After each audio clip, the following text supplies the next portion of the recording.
Bueno, pues muy buenas noches a todos y a todas. Para nosotros es un placer desde el Comité de Asuntos Profesionales de la Asociación de Psicología de Puerto Rico llevar a cabo este segundo webinar de un tema muy pertinente y muy relevante.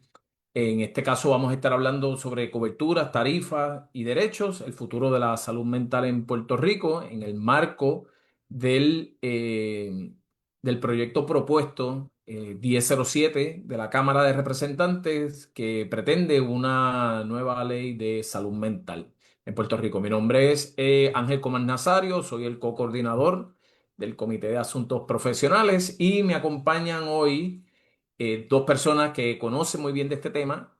Una de ellas es la co-coordinadora del Comité de Asuntos Profesionales, la doctora Marvalí Santana. Y también tenemos al doctor David Alcalá Pérez de la Alianza Puertorriqueña de Psicología y el Frente Amplio de Acción Social, también muy conocedor sobre este tema. Muchas gracias a ustedes. Los comentarios, sus preguntas las pueden hacer en el espacio de los comentarios y a medida que las vamos recibiendo, pues se las voy pasando acá a los invitados. Y nada, quiero que cada uno de ustedes se presenten a la audiencia y comenzamos. Malvalí. Hola, buenas noches. Por acá Malvalid desde el Comité de Asuntos Profesionales, psicóloga con área de práctica en consejería psicológica. Muchas gracias. Saludos, buenas noches. David Alcalá por acá, de la Alianza Puertorriqueña de Psicología, psicólogo con área de práctica en consejería psicológica. Muchas gracias, bienvenido. Bueno, vamos a arrancar inmediatamente con la pregunta que nos va a poner en contexto de este proyecto. ¿Cómo este proyecto, el 1007, proyecto de la Cámara 1007, impacta la cobertura de los servicios de salud mental y las cubiertas de Medicaid? Bueno, ¿Quién se lanza? eh, ok. Bueno, mira, después de evaluar, ¿verdad? Varias veces hemos tenido que leer y releer Ujú. este proyecto de ley, ¿verdad? Proyecto de la Cámara 1007. ¿Verdad? Lo que pretende es hacerle una serie de enmiendas a la ley 408, conocida como la Ley de Salud Mental de Puerto Rico. Es un proyecto voluminoso, ¿verdad? Un proyecto de ley de más de 250 páginas. Es un trabajo que se hizo en algunos meses, ¿verdad? Y se radicó en la Cámara de Representantes, en la Comisión de Salud, ¿verdad? Para su evaluación y para que emitan sus informes. eh, Impacta en varias áreas, ¿verdad? Desde la activación de la ley hasta la prestación y culminación de servicios, ¿verdad? Recordemos que esto es una ley que la mayoría de las personas tienen en conocimiento de ella, eh, porque es una ley que se activa en el momento, ¿verdad? No es como una ley de tránsito, no es como una ley ordinaria ¿verdad? Que rige permanentemente algo. Cuando surge una situación, pues en este momento uno recurre al tribunal para solicitarle a un juez que se expida entonces una orden, ¿verdad? De ingreso involuntario a través de la 408. Y entonces es el juez el que determina y ordena que se haga una evaluación por una institución hospitalaria especializada. Y esta institución es la que va a determinar, ¿verdad? Con su equipo multidisciplinario, si ese paciente, pues entonces cumple, ¿verdad? Con los criterios clínicos para ser ingresado. El proyecto de ley, pues trastoca varios de esos puntos. Número uno es que la ley, pues pretende hacerle un bypass a ese proceso judicial, ese proceso en el tribunal, y se le da entonces la facultad o la potestad a ya sea personal de la policía o personal de emergencia, ¿verdad? De técnico de emergencias médicas, claro, de la ambulancia, y son ellos los que van a determinar si van a llevar la persona o no a una institución para evaluación. Eso por un lado, ¿verdad? Se le está haciendo un bypass al tribunal, lo que por lo menos entendemos desde la Alianza Puertorriqueña de Psicología y varios colegas entendemos que es una clara violación a los derechos civiles de las personas. ¿Por qué? Porque ya no es un tribunal ejerciendo su función, sino de que es una persona de menor jerarquía quien está determinando si te voy a llevar o no a una institución hospitalaria. Una vez en la institución, eh, ahora mismo hay un texto explícito, está escrito en blanco y negro en la ley, que indica que una aseguradora de salud, un plan médico, no puede negar los servicios y no puede negar el pago por los servicios. O sea, no puede interferir en ese proceso.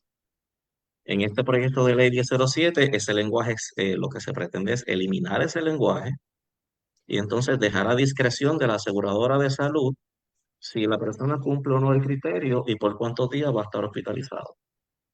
O sea, se le está entregando un poder a las aseguradoras de determinar si la persona va a recibir los servicios de salud mental o no.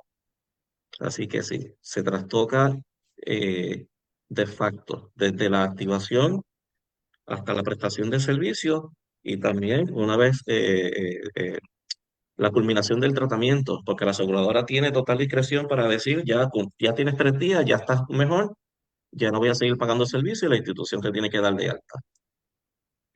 No está claro dentro del proyecto de ley cómo se va entonces a hacer un seguimiento de de ese paciente o de esa persona que recibió los servicios. En este momento, pues, como está ahora mismo la ley, ¿verdad? La persona recibe los servicios, se le da un alta, pero entonces la institución coordina con ya sea una hospitalización parcial o ya sea con un psicólogo o psicóloga en oficina privada para seguir brindándole los servicios de manera ambulatoria, ¿verdad? A un nivel menos avanzado, menos restrictivo. Con el proyecto de ley eso no está claro, ¿verdad? Porque no se sabe qué es lo que va a pasar después, una vez se le dé de alta a esta persona. Y esto es importante destacarlo. Mi experiencia ahora mismo en mi oficina es que, ¿verdad? Pacientes, luego de una 408, luego de una hospitalización de este tipo, me envían a mí referidos, ¿verdad? Se contactan conmigo, ¿verdad? Porque saben que es mi paciente y pues se hace una coordinación para continuar servicios ambulatorios. En este proyecto de ley eso no está muy claro, ¿verdad? Y cómo se va a coordinar o quién lo haría. No O sé si sea, contesté tu pregunta. sí, pero mencionaste que la ley no define claramente los criterios clínicos. Entonces, El proyecto de ley. el proyecto de ley, perdón, el proyecto de ley no define claramente los criterios clínicos. Entonces, ¿en quién termina interpretando eso en ¿verdad? En la práctica? ¿La aseguradora o es el profesional, el proveedor? Ok, la aseguradora de salud. ¿Por qué? Porque se está elevando, ¿verdad? Se quiere elevar a rango de ley que se utilicen los criterios que usa CMS, Centers for Medicare and Medicaid Services, ¿verdad? Que son, es la entidad que regula la prestación de servicios y a los planes médicos, esto, a las aseguradoras. Elevar a rango de ley que se utilicen estos criterios va en contra de lo que son criterios clínicos, porque CMS no utiliza criterios clínicos, el CMS es un ente administrativo financiero. CMS establece normas, manuales, regulaciones de cómo se corre la operación dentro de una aseguradora de salud y emite reglas y guías ¿verdad? Que se utilizan por el plan médico para determinar si se cumple criterios o no. Así que sería la aseguradora quien finalmente determina. Y van a decir que no. Van a decir, no, es el psiquiatra cuando evalúa, es el hospital. Eso puede ser cierto en la teoría. ¿Por qué? Porque si yo soy psiquiatra o soy psicólogo de ese equipo multidisciplinario y yo digo que cumple criterios porque, ¿verdad? Tiene peligrosidad en su haber, ¿verdad? Por decirlo de alguna manera. Y yo puedo decir, hay que admitirlo, ese es mi criterio, yo lo interpreto de esa manera, es mi criterio clínico. Pero la aseguradora dice, ¿sabes qué? Ese diagnóstico no cumple para que yo te pague el servicio. Así que no se Ujú. ingresa la persona. Así que, de facto, quien va a determinar quién cumple o no cumple es la aseguradora. O sea que estamos hablando que uno de los grandes cambios que estamos viendo en esta ley, mucho más allá de los que hemos estado compartiendo con los colegas en las pasadas semanas, es ese requerimiento de los criterios de CMS para esos tratamientos de los participantes. Así que tenemos dos áreas aquí. Se están afectando los servicios clínicos de nuestros participantes por medio de esta reglamentación, pero de igual forma se afectan todos los servicios que ofrecen, ¿verdad? Los terapeutas, desde prácticas privadas, hospitalizaciones parciales, etcétera. Sabemos que para un participante de salud mental entrar en un proceso de hospitalización, ya sea agudo o parcial, solamente un plan médico los acepta de inmediato. Así que regularmente ya de por sí nosotros tenemos la experiencia de que estas hospitalizaciones parciales y agudas tienen que pasar por un proceso de aprobación. Así que me pregunto si esto entonces impactaría la cantidad de participantes más de lo que está ahora mismo para los procesos de admisión a recibir los Que- servicios. Mira, algo que quiero añadir y va por esa línea, es que quiero que hagan la conexión, ¿verdad? Ahora mismo la ley tiene un lenguaje que dice que la aseguradora no puede tener injerencia en el proceso. El proyecto de ley hace un bypass al tribunal. O sea, yo soy aseguradora. Ya yo no tengo a un juez que me diga, tienes que darle el servicio sí o sí y hay que pagarlo. Ya eso no existe. Ahora es criterio mío. O sea, eso es lo que Ujú. pretende este proyecto de ley. O sea, es abrir las compuertas bueno, Para que determinen para un claramente de lucro. qué. O sea, para un lucro total y para denegar servicios a diestra y siniestra sin que el tribunal diga nada. Porque recordemos que el proyecto de ley lo que indica es que yo le notifico al tribunal si yo voy a admitir a ese paciente. Si yo digo que no hay que admitirlo, no tengo que decirle nada al tribunal. Eso es lo que pretende este proyecto de ley. O sea, yo creo que hagan esa conexión. ¿Cómo se construyó esto de una manera tan sofisticada, por decirlo de alguna manera, para darle total discreción a las aseguradoras y beneficiarlas en todo y sacar el tribunal para limpiarse las manos? Lo interesante del proyecto es que esto pasaría desapercibido, todos estos detalles pasarían desapercibidos porque nosotros afuera no tenemos el conocimiento de cómo se mueven los sistemas de los planes médicos adentro. Y es importante también que añadamos que las personas que estuvieron a cargo de la redacción de este proyecto fueron en su mayoría algunas aseguradoras o planes médicos individuales, ¿verdad? O compañías gubernamentales que manejan grandes presupuestos para manejar lo que es salud mental. Adicional a eso, también hemos visto un aumento significativo de múltiples proyectos de ley, todos atacando o no atacando en el sentido negativo, sino interviniendo con lo que es la salud mental. En un año donde se van a revisar tarifas de Medicaid, que de eso vamos a hablar ahorita también.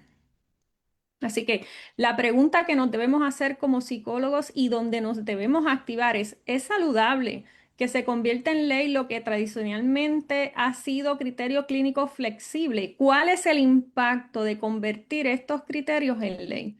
Y nos gustaría leer los comentarios de los colegas, nos gustaría que nos cuenten qué está pasando, qué están pensando, qué les viene a la cabeza cuando están escuchando al doctor Alcalá explicándonos estos cambios propuestos. Sí, algo que no dije en la introducción y me disculpan, ¿verdad? Perdón por esto.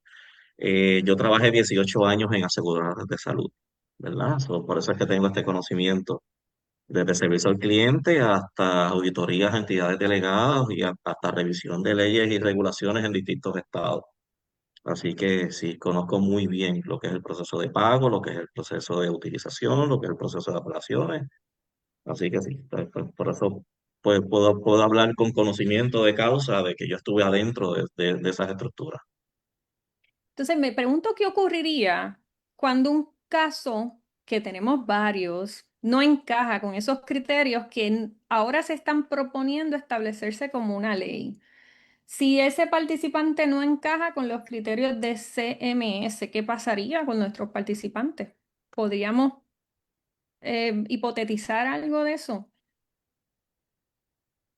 Bueno, el proyecto de ley lo que sugiere o lo que indica es que entonces eso es una persona que no tiene un grado de severidad tal que no requiere una intervención y entonces sería la comunidad la que se tendría que hacer cargo de esa persona.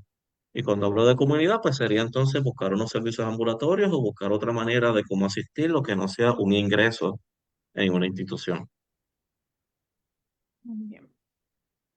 Fíjate que nos comparte una persona en los comentarios de Facebook. Candy nos dice que es preocupante y que por eso ella trata de coordinar la hospitalización con la familia. Eso me llama la atención porque recuerdo que en las vistas públicas que hizo el Frente Amplio de Acción Social, una de las problemáticas con los pacientes adultos con discapacidades severas es que no se le estaba ofreciendo información a la familia de los procesos de tratamiento. Por lo tanto, un paciente en una crisis psicótica o un trastorno, ¿verdad? Una crisis de trastorno bipolar muy severa, no tiene la conciencia de que de esa información sea compartida, no autoriza que esa información sea compartida a los participantes, así que eso también limitaría porque van a estar trabajando los colegas allá en hospitalizaciones con información no completamente correcta. Así que vamos a ver. Bueno, Podríamos pensar, Magdalena, ajá, cuéntame, ajá. Ángel. No, mencionaste hace un ratito lo de Medicaid, las coberturas de Medicaid. Ujú. ¿Qué sucede con eso y cómo impacta, ¿verdad? O genera otra limitación al acceso de los servicios, ¿verdad? Mira, si quieres yo te puedo contestar, si quieres te puedo dar ayuda en eso, Malvali. Sí. Mira, recordemos que, ¿verdad? O para los que no lo saben, en Puerto Rico, más de 1 millón de personas son beneficiarios del Plan Vital. ¿Verdad? 1,5, 1,3, ahí más o menos es lo que fluctúa. Son las personas que ahora mismo tienen el plan de gobierno, el plan de salud vital. Eh, ya de por sí significa que son personas médico indigentes. Eso lo que significa es que son personas que por su condición socioeconómica no pueden costear un seguro de salud. ¿Ok? Por eso, ¿verdad? Son participantes del plan vital. Eh, es preocupante para esta población en particular, ¿verdad? Porque el plan vital recibe fondos de Medicaid, así que el impacto va a ser mayor, no solamente porque es el grupo más grande que posiblemente requiera de estos servicios, sino porque sabemos que personas que son médico indigentes, personas que viven en o bajo los niveles de pobreza, tienen unos determinantes sociales de salud bien particulares y están más propensos a este tipo de servicios. ¿Por qué? Porque estudios han demostrado que su salud mental se afecta. Mientras más determinantes sociales influyen en su vida, más se les impacta la salud mental. Así que es una población que va a ser usuaria frecuentemente de estos servicios. Y eso es lo preocupante, ¿verdad? Porque quienes más se afectan son los que menos pueden. Podemos hablar de ampliar la cobertura de salud mental sin hablar de la revisión de las tarifas de Medicaid. No, porque eso es otro asunto, ¿verdad? Em, el proyecto de ley indica o establece pues, que hay 7 salas especializadas o 7 centros hospitalarios especializados para atender estos casos bajo estas enmiendas. Esos centros tienen que contratar con Plan Vital, tienen que contratar con el CIES, tienen que contratar con todos los planes médicos. En Ujú. el caso de Plan Vital, en el caso de Medicaid, hay que ver qué es lo que va a suceder, cómo se va a impactar económicamente estas salas, si van a poder proveer ese abasto para los servicios, porque en este año se hace de nuevo la subasta para volver a renovar el contrato a las aseguradoras. Esto es un proceso que se hace cada 3 años. Se abre la licitación, yo entiendo que creo que es para mayo, para verano se someten las propuestas, las evalúa, ¿verdad? Ese back and forth de revisión de contratos, se establece las tarifas, ¿verdad? Todo lo que es contractual. En octubre se firman los contratos y entran en vigencia en enero del 2027, ¿verdad? Correcto. Así es como corre el proceso de contratación. Durante ese proceso se establecen las tarifas, se establecen los pagos, se establece cómo va a quedar el andamiaje y cómo esas aseguradoras entonces están dispuestas a aceptar los términos de acceso. ¿Por qué esto es importante? Pues porque ya en el 2027 se acaban los 5.000 millones que hay de fondos federales para el programa de Medicaid para la tarjeta del Plan Vital.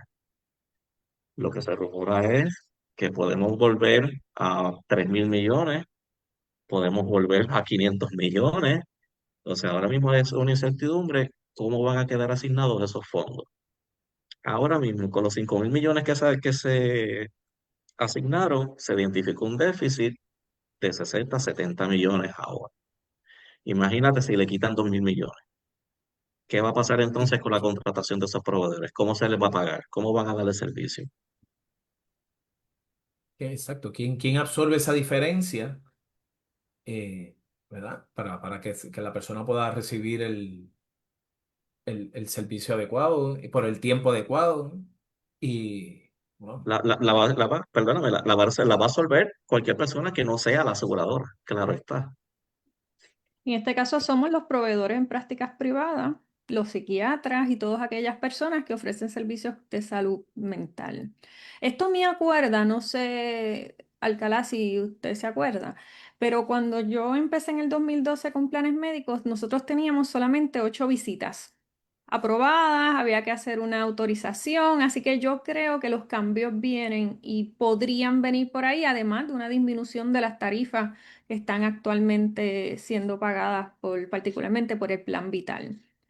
Voy a leer algunos de los comentarios para que no se nos atrasen. Por aquí del Frente Amplio de Acción Social nos escriben que les preocupa mucho el que se tenga el equipo de trabajo completo para proveer los servicios, entiendo, se refiere a los recursos humanos para ofrecer los servicios, considerando los cambios significativos que están proponiendo en esta ley. A mí yo le añadiría a eso también que no sé si hay el dinero para poder implementar tal magnitud de cambios en el, en esta ley, moviéndolo a poder de ley. Mencionaste a CES. Quiero que toquemos a CES.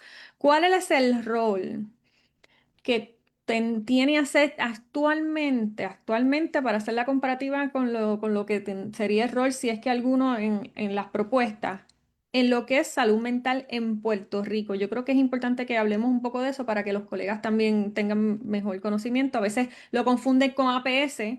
Vamos a definirlos los dos. Claro. Te voy a contestar eso, pero quiero ir un chin atrás en cuestión de los costos y cómo se pagaría en cualquier escenario a partir de 2026, 2027. El proyecto de ley, pues, indica que va a haber un equipo multidisciplinario, interdisciplinario, bien bello, bien bonito en el papel, que va a proveer estos servicios y van a hacer las evaluaciones.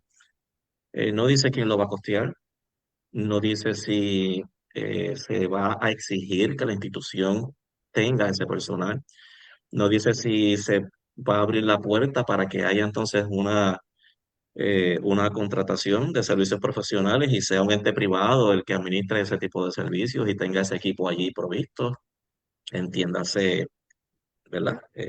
Por decir un nombre, APS, que tiene muchos contratos con el gobierno. Nadie me garantiza que APS entonces diga, pues dame ese contrato que yo entonces administro las salas especializadas para atender estos casos en la ley 408, ¿verdad? Eso no lo sabemos.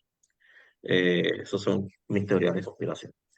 Pero nada, para contestar la pregunta de ACES, ACES es una agencia, ¿verdad? Es una entidad que se crea por virtud de una ley.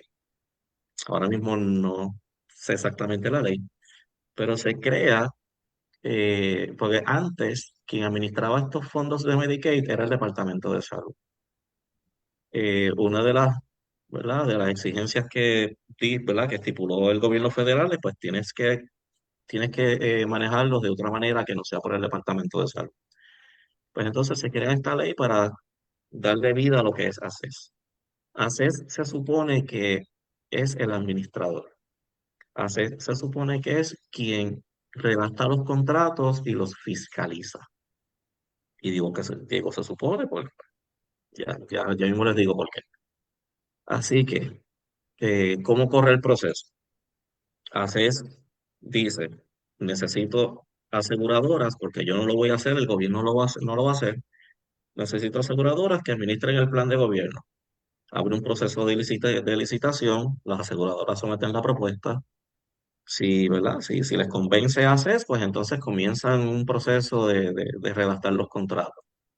Los contratos se le envían a las aseguradoras, ellos modifican, cambian, exigen, acuerdan, y entonces se los envían a ACES y ACES dice, ok, estoy de acuerdo, cumples con lo que yo pido, te voy a contratar.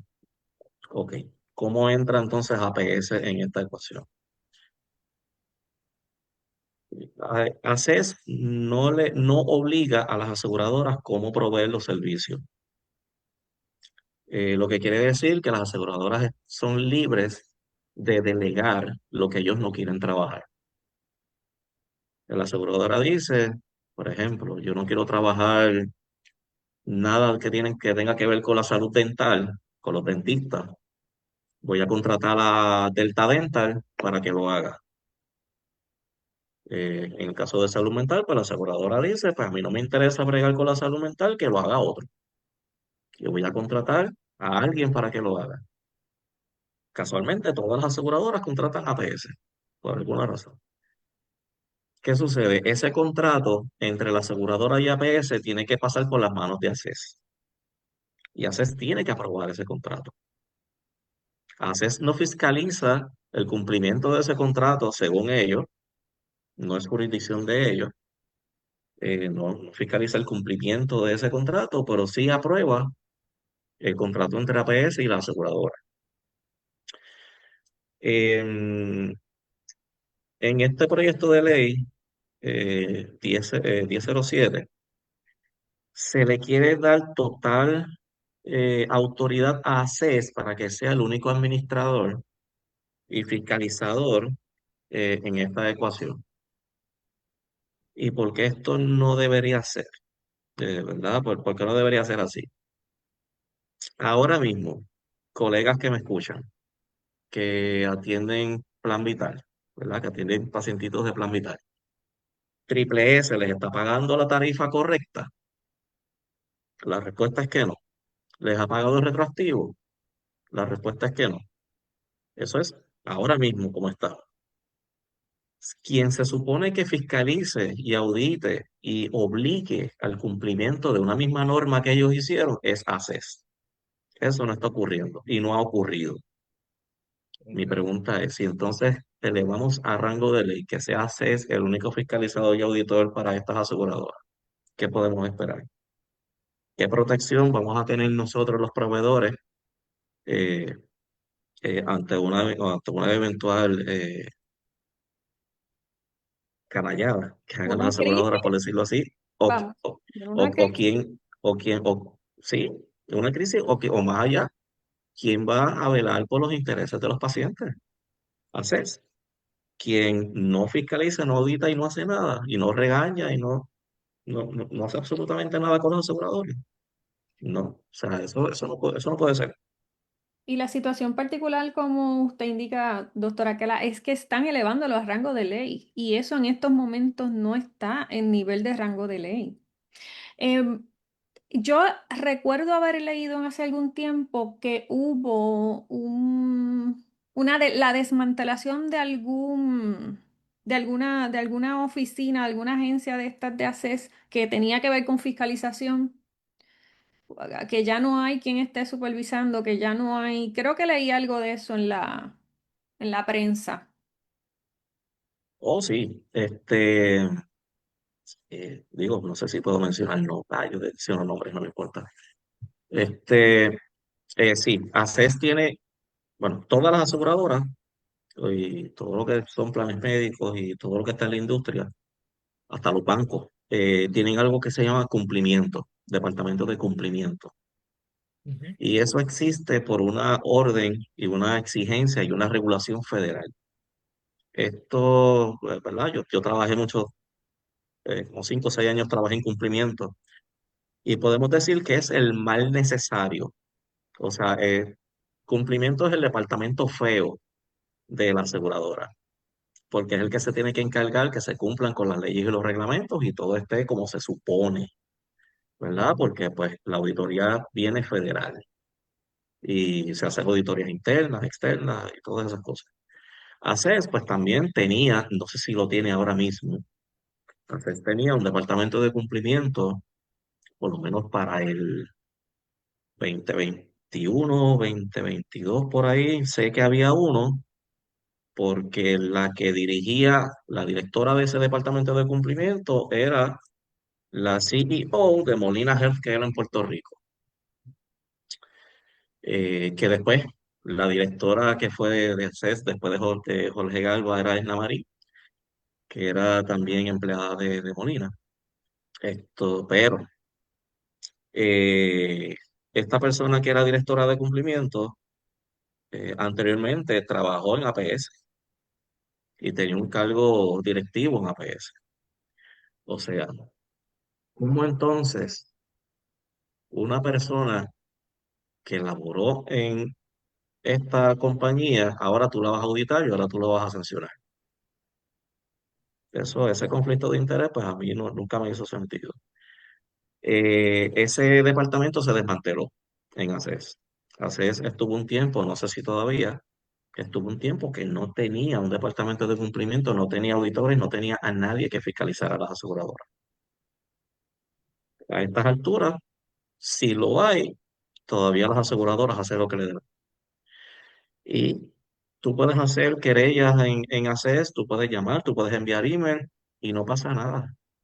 Cuando digo que no pasa nada, es que no pasa nada. Tú puedes decir, esta aseguradora me está haciendo esto, esta aseguradora no está cumpliendo. Nada. No hay respuesta, no hay seguimiento, no hay nada. Mm, Entonces, podríamos decir que con ACES se estaría, o sea, si pasa esa, ¿verdad? Lo que se pretende en este nuevo proyecto de la Cámara 1007, se centralizaría más el control sobre, sobre Exactamente, los tratamientos y quién los recibe y quién los paga si no los cubre ACES. exactamente. Exactamente, o sea, estaríamos entonces delegando todo el poder de fiscalización y también recordemos algo, se están eliminando criterios clínicos en este proyecto de ley. ACES no es una entidad clínica, ACES es un administrador financiero. ACES va a velar porque los recursos, los recursos económicos se protejan. A últimas instancias, van a velar por el dinero, que también van a estar en sintonía, por no decir sincronía. Van a estar en sintonía con las aseguradoras de mientras menos gasto, más me sobra. Claro, claro. Que es una violación directa al derecho a la salud, ¿verdad? Porque se prioriza el profit, ¿verdad? Sobre la condición, ¿verdad? De las personas. Y eso es parte del modelo que vive Puerto Rico por la privatización de los servicios públicos, ¿verdad? Eso es lo que cuesta cuando se le entrega a las empresas privadas como esto, ¿verdad? Un ente dentro del Departamento de Salud o entre el Departamento de Salud y el gobierno, ¿verdad? Para administrar dinero público que debería Ujú. llegar a las personas que pagamos las contribuciones para que eso, ¿verdad? Se vuelva a nosotros en servicio. Lo mismo pasa con energía eléctrica, con la educación, ¿verdad? Y con otros, ¿verdad? Derechos humanos que el Estado está llamado a garantizar. Pues aquí en Puerto Rico, bajo el modelo que vivimos, pues es contrario. Y entonces se exacerban las crisis que el gobierno después niega que existen pero las llama mucho, como dice, la crisis de salud mental, pero ajá, y qué hace el gobierno para ¿verdad? Responder y minimizar o asegurar que se atienda esa alegada crisis de salud mental, cuando sabemos que no es solamente una crisis de salud mental, es una crisis estructural que produce ¿verdad? Este impacto en el bienestar del ser humano que vive aquí. Sí, aquí vemos un modelo, o cómo en la praxis el modelo neoliberal funciona para las compañías que generan millones y millones de dólares sobre la salud ¿verdad? Del pueblo. Aquí en muchos países, pero aquí lo vemos y cómo se agudiza cada vez en proyectos así, socolor de la eficiencia o agilizar el proceso, pues vamos a entonces a quitar estos elementos del camino para que entonces sea más funcional. Cuando vemos, como desde que al principio mencionaste, sacar los tribunales, los criterios clínicos quedan a la merced de personas que quizás no tienen ese conocimiento, no tienen el equipo completo, sigue abonando a que yo, que cuando quiera buscar un servicio de salud en general, pues se me haga más difícil y lo tengo que costear yo, ¿verdad? Mira, voy a aprovechar la coyuntura. El proyecto de ley habla también de un modelo que se llama Utilization Management. Ujú. Quiero ver que nos expliques, Alcalá, qué es ese modelo, qué significa, y después de ahí partimos a más preguntas. Básicamente, eso es un programa, un departamento, puede definirse de varias formas, que utiliza la aseguradora para mitigar gastos. Es eso mismo, es manejo de utilización. Es velar cómo va la utilización de ese paciente y de alguna manera identificar si es un paciente que gasta mucho o gasta poco. Si cumple o no cumple los criterios diagnósticos para proveerle el servicio. Esto es un filtro que utilizan las aseguradoras simplemente para determinar si se aprueba o no se aprueba el servicio que se vaya a proveer. Utilizan guías de CMS, por eso es que en el proyecto de ley está junto, ¿verdad? El lenguaje CMS y el lenguaje Utilization Management, porque es algo que avala CMS. Eh, Son guías. Ok, vamos a ponerlo así. Cuando yo trabajé, qué sé yo, vamos a decir, en una aseguradora, eh, en apelaciones y querellas, yo tenía que verificar las apelaciones de los pacientitos, ¿verdad? Le denegaron un MRI a un paciente, pues eso llegaba a mis manos y yo tenía que ver por qué. Y hacer lo posible para que se aprobara. Ese era mi trabajo. Pero se exigía que se utilizaran unas guías. Por decir unos nombres, está la guía Milliman, está la guía Interqual, hay varias guías clínicas que se usan y eso no es otra cosa que checklist. Así, o sea, la guía te dice, ¿tiene dolor de cabeza? Sí. ¿Tiene visión borrosa? Sí. ¿Se siente mareado? No. ¿Tiene náuseas? No, pues no cumple criterio para el MRI. Aunque el médico haya puesto en su referido, en su orden médica, mira, paciente se cayó, tiene un hematoma subdural, necesito un MRI, un CT scan para ver qué está pasando. No, si no tiene estos síntomas que dice la guía, pues no te voy a probar nada. Eso lo hace manejo de utilización. Y se pretende elevar al rango de ley este tipo de procedimiento para determinar si una persona va a recibir servicios o no de salud mental. ¿Cuáles podrían ser las consecuencias de este modelo, de la utilización de este modelo en las prácticas privadas? Podemos hablar de las prácticas hospitalarias, de las parciales, pero para los de práctica pequeña, ¿cuál podría ser el impacto si esta ley se aprobara? Bueno, si ahora mismo no damos abasto en nuestras prácticas privadas para atender estos casos, vamos a tener una avalancha mayor para atender estos casos. ¿Por qué? Porque el nivel de cuidado que estas personas requieren ya escapa de lo que es nuestra intervención primaria en una oficina. Eso es número uno. Número dos, nos eliminan a nosotros herramientas y recursos para poder referir para una hospitalización, porque ya no dependemos de que sea un tribunal el que lo haga, sino dependemos de que sea la aseguradora. Así que aquí se está poniendo en riesgo real la salud, la seguridad y hasta la vida del paciente. Claro. Y eso me Así que, acuerda, me trae a la mente una conversación que estábamos teniendo tú y yo hace algunos días sobre los servicios virtuales. Estamos conversando sobre que también en esta ley mencionaban servicios virtuales, pero a lo que yo entendí, te voy a dar la oportunidad que lo expliques tú, que lo haces mejor que yo. No son los servicios virtuales que nosotros conocemos, no es la telepsicología como nosotros lo hacemos. Explícanos y explícale a los colegas lo de los servicios virtuales. Ok. Sí, eso es otra área que se está elevando a rango de ley, o se pretende elevar a rango de ley. O sea, hay algo que a mí me inquieta, y te voy a contestar ahora. Hay algo que me inquieta, pero que casi no me deja dormir, sinceramente. Eh, yo no soy abogado, Dios me libre de eso. Lo quiero mucho, pero no soy abogado. Pero a mí siempre se me enseñó en mis cursos de ciencia política, en mis cursos ¿verdad? En ciencias médicas, procesos legislativos y todas esas cosas que pude tomar. Tú no haces una ley tan y tan específica a ese nivel. O sea, eso es peligroso, punto.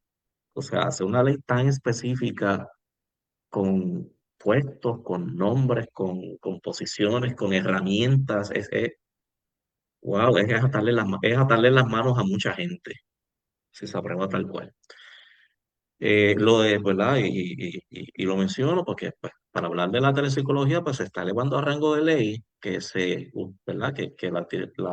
Los servicios virtuales sea una opción real en ley para este tipo de servicios. Ok. Muchas de las preocupaciones que presentan los pacientes es que sus visitas con los psiquiatras no son tan extensas como ellos desearían tenerlas y que los servicios virtuales se agravan más. ¿Por qué? Porque la flexibilidad es de pues, prender la cámara, te vi cómo te sientas, apagar la cámara y no estuve ni 5 minutos contigo. Aparte de que hoy las quejas que hay, y yo creo que esto no se ha recogido y sería bueno recogerlo, ya sea en otras pistas o algo, y esto se da en Inspira y en APS porque pues lo han dicho en la oficina. El psiquiatra me dio cita, yo lo veo virtual, pero ¿qué sucede? La cita es para las 3 de la tarde o para las 10 de la mañana. La realidad es que no es para las 10 de la mañana. El paciente tiene que quedarse perder el día para estar pendiente a ver cuándo se va a conectar esa persona a ese nivel.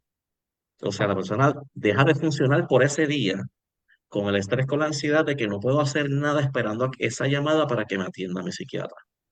Eso pasa hoy. Imagínate eso avalado por la ley. Imagínate eso avalado por la ley, como pretende este proyecto de ley. Otra cosa es que como es una red, ¿verdad? Como es un servicio virtual,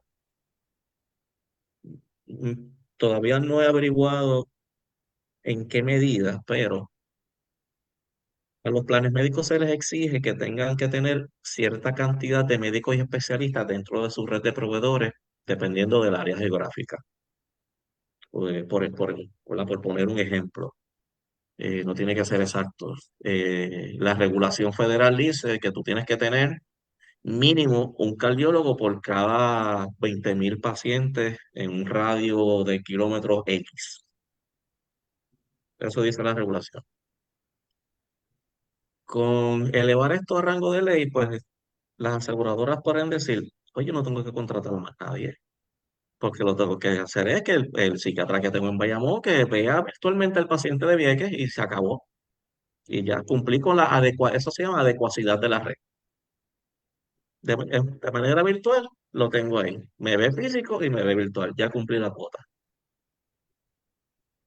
O sea, Pero o sea, más allá de eso, de lo que es la contratación de proveedores para este tipo de servicios, me preocupa eso. O sea, ahora mismo los pacientes tienen que estar todo el día pendientes de esa llamada ujú. y no pasa nada, no se fiscaliza. Imagínate ahora que está en ley. No, o sea, no puede ser. Y creo que también tenemos que considerar que tenemos una escasez de psiquiatras. Tenemos una Uf, escasez de sí. camas en los hospitales Ujú, psiquiátricos.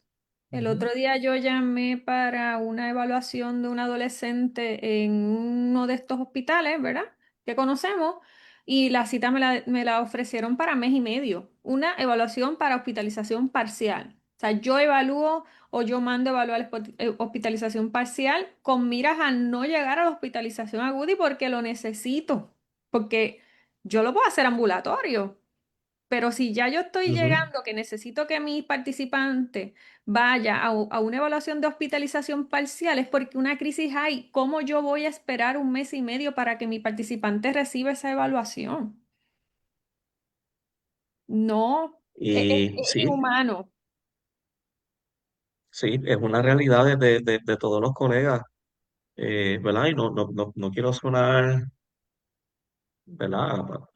Arrogante o prepotente ni nada por el estilo, pero por el tipo de experiencia que tengo, pues conozco mucha gente en la industria y pues yo he tenido que mover palas y llamar a vicepresidentes de organizaciones para decir, mira, necesito que esto tú lo apruebes ya, necesito evaluar esto ya.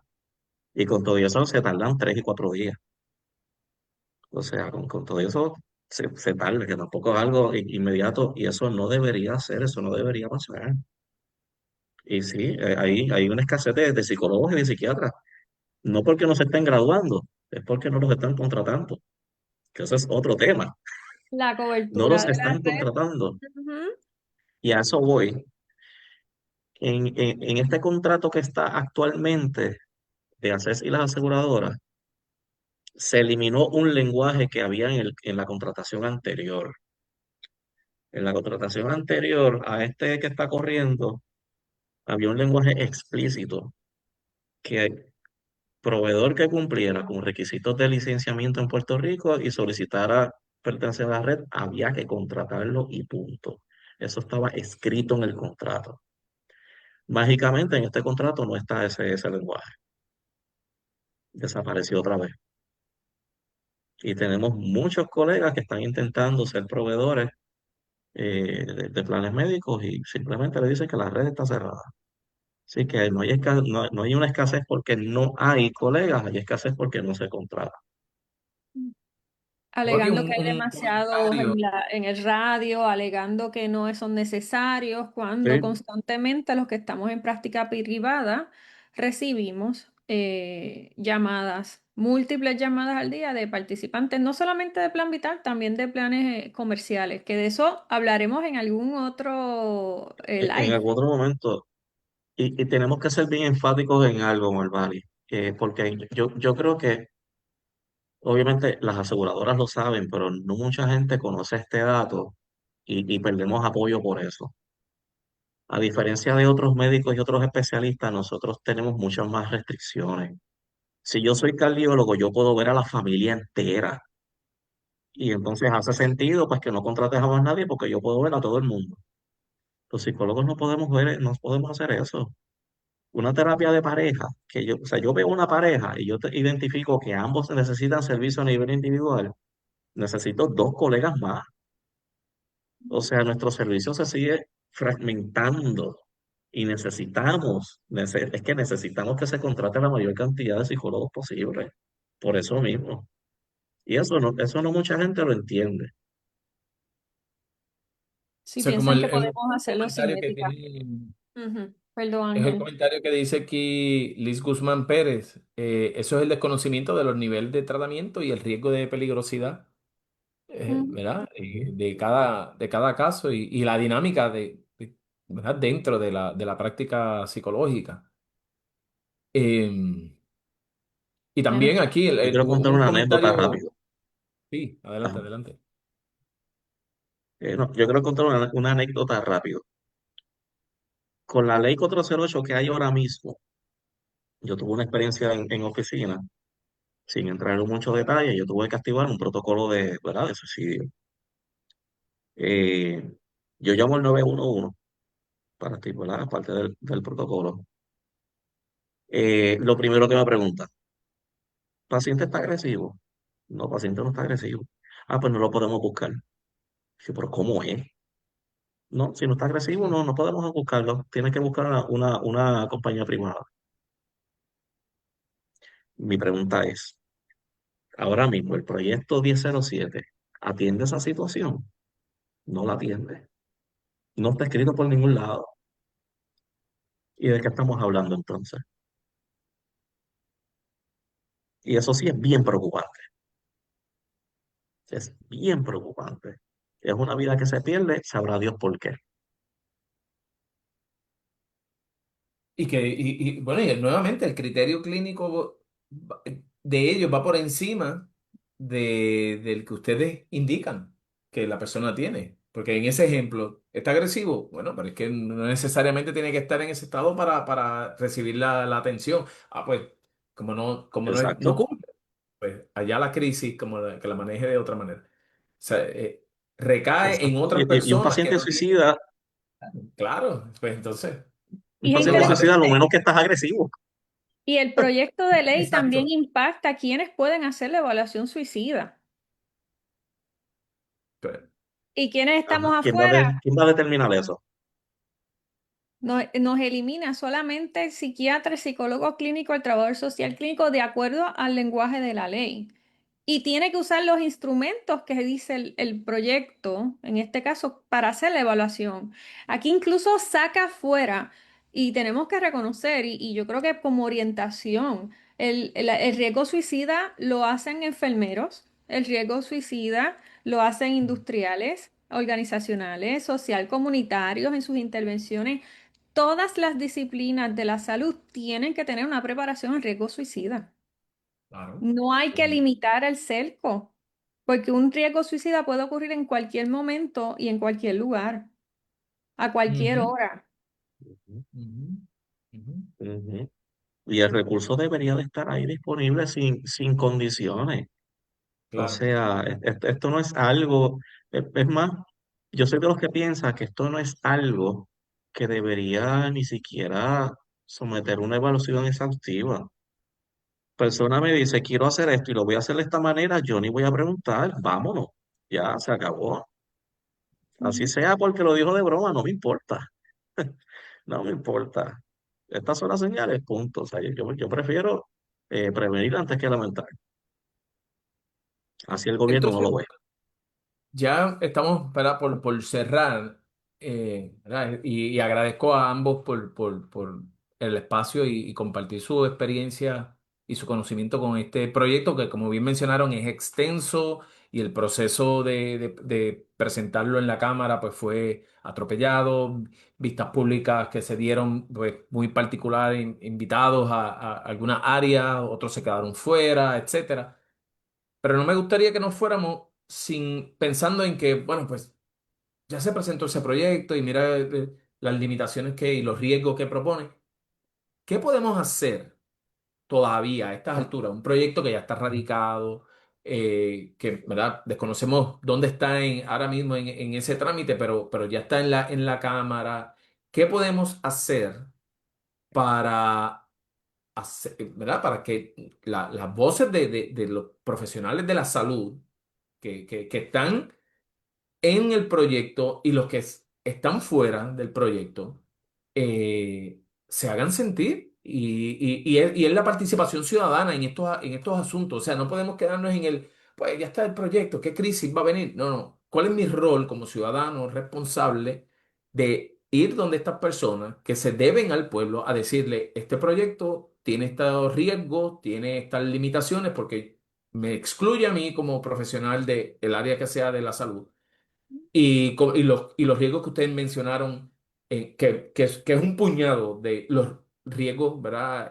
A gran escala que tiene este proyecto. ¿Qué podemos hacer todavía hoy para abrir nuevas vistas públicas, exigirla o detener, quizás podemos detener ese proyecto en el tránsito donde esté? El proyecto está en la Cámara de Representantes. La semana pasada salió una información en un periódico indicando que ya está próximo a presentarse. Nosotros hemos hecho unos análisis, ¿verdad? Nos preparamos para un posible escenario de descargue, que es lo que está Ujú. pasando, que es ese proceso de que lo aprobaste y ya, y se acabó. Claro. No hago nada más. Sin embargo, nosotros los insertamos, les puse en el chat el número de la oficina del representante Rodríguez Aguiló para que puedan empezar a llamar, les puse un email para que puedan escribir y expresen y bombardeen esos correos electrónicos. De la misma forma, si este proyecto no logramos detenerlo ahora, pasaríamos a hacer lo mismo en el Senado y ahí nos Ujú. comprometemos desde el Comité de Asuntos Profesionales a hacer un live que les va a decir lo que vamos a hacer. Esto es un llamado a los colegas. No podemos dejar, permitir, aceptar, quedarnos de brazos cruzados con este proyecto tal cual. No sé si David vas a añadir algo. Yo quiero cerrar con una pregunta, pero si David va a añadir algo, que ya nos fuimos, ¿no? Ya nos fuimos, ¿no? Eh, sí, sí, no sé si, mira, rapidito, rapidito, sí, se puede llamar a la oficina de Rodríguez Aguiló, pero igual se puede pedir el correo electrónico de cada integrante Claro, ¿verdad? De esa comisión de salud y de toda la Cámara en general. O sea, eso es un derecho que ustedes tienen.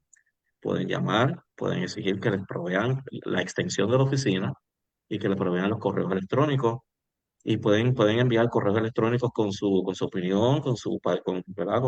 Con su oposición al proyecto.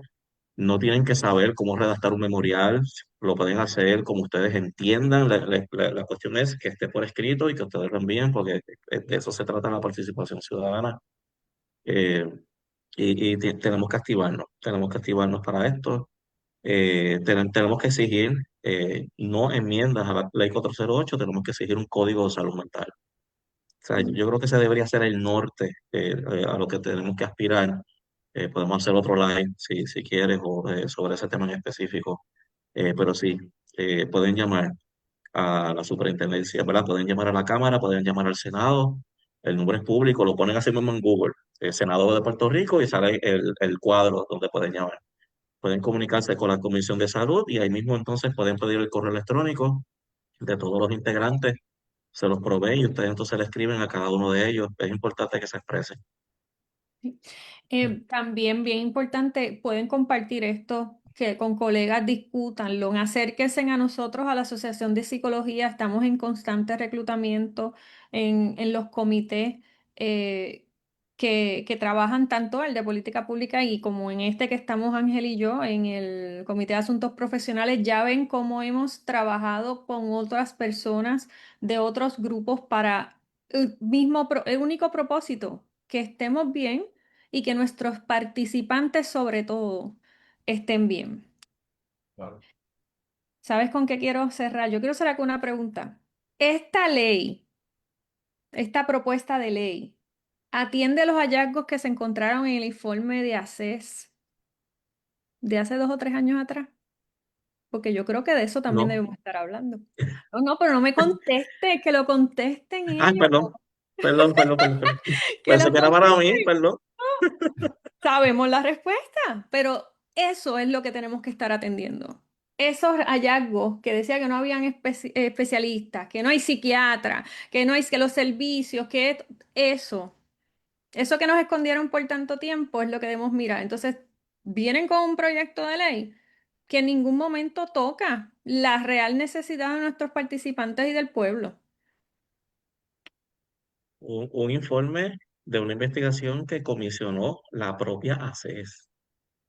O sea, Mm. ACES comisionó esa investigación y ACES escondió ese informe. Lo escondió durante el proceso de contratación ¿verdad? Desde hace un par de años. Y ¿verdad? Lo que habla lo que habla de APS es nefasto. O sea, es nefasto. Los hallazgos son nefastos. Y en el 2014, Rosana López León eh, fue senadora por el Partido Popular. Ella hizo una investigación también sobre ACES, bastante demoledora. He tratado de buscarlo y no lo consigo. Voy a ver de qué manera yo lo puedo conseguir por acá.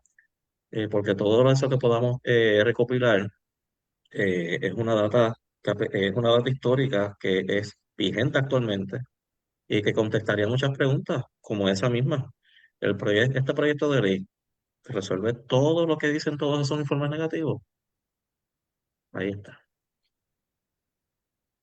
Les, les Bueno, dejamos el email, Ángel, del Comité de Asuntos de Profesionales, que si cuando manden los emails allá nos quieren copiar a nosotros para nosotros guardar archivo de todas esas comunicaciones, appr.asuntos.profesionales@gmail.com. Esto nos dio el email más largo del universo. así que, exacto, estamos, ¿verdad? Toda persona interesada en pertenecer a este comité que trabaja específicamente los asuntos que afectan a la psicología, o al gremio, ¿verdad? Y disciplinas aliadas a la salud, pues están más que bienvenidos porque necesitamos más voces, necesitamos más señalamiento, más fiscalización y la psicología no puede quedarse mirando, ¿verdad? Desde las gradas, qué es lo que sucede, como ustedes mencionaron, con sus participantes y con nuestros en el área organizacional, con empleados que pasan por distintas situaciones y tengamos una ley que nos amarre o nos excluya de esa atención que merecen ellos y que pudiéramos estar nosotros también pasando por una situación de crisis y tenemos una ley que no nos permite recibir los servicios. Así que no lo podemos mirar como que desde la Torre de Marfil, sino que nosotros somos ciudadanos que no estamos exentos de crisis. Así que quiero agradecerle a doctor David Alcalá y a la doctora Marvali Santana por el tiempo, su conocimiento y por su lucha constante en señalar toda violación a los derechos humanos, ¿verdad? Y en el área particular, en el área de salud. Así que desde acá le agradecemos y a todos los que se sintonizaron y hicieron preguntas o comentarios, agradecidos. Vamos a seguir haciendo mucho más live sobre este y otros temas que siguen atravesando nuestra disciplina y estaremos, ¿verdad? Anunciándolo con tiempo. Compartan este video, va a quedar en la página de Facebook, lo pueden seguir replicando para que lleguen más personas y se enteren del riesgo que tiene este proyecto para nuestra disciplina. Y nada, sin más, muy buenas noches y nos vemos en el próximo live. Gracias.